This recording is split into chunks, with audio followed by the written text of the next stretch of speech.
May napakaganda pong kwento tungkol po sa isang maliit na bata na 5 years old.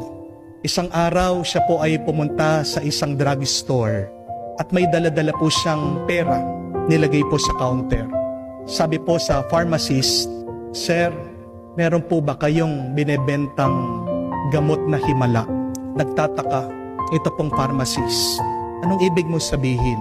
Sabi po ng maliit na bata, "Sir, ito po lahat ng naipon ko. Nag-iipon po ako para makabili ako ng bisikleta. Pero ngayon po, may sakit yung aking ina.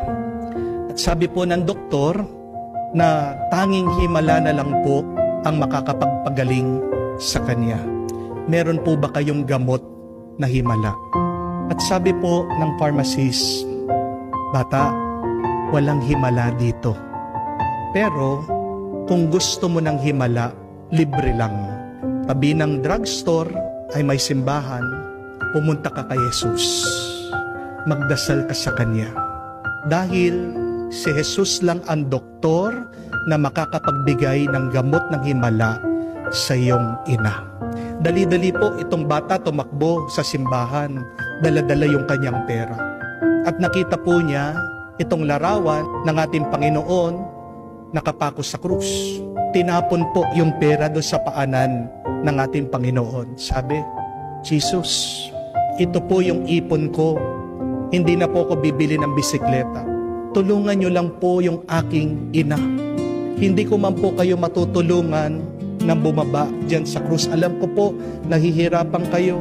Alam ko po, maraming nagdadasal sa inyo. Alam ko po, busy kayo. Pero mahal na mahal ko po yung aking ina. Sige na po, tulungan niyo yung aking nanay."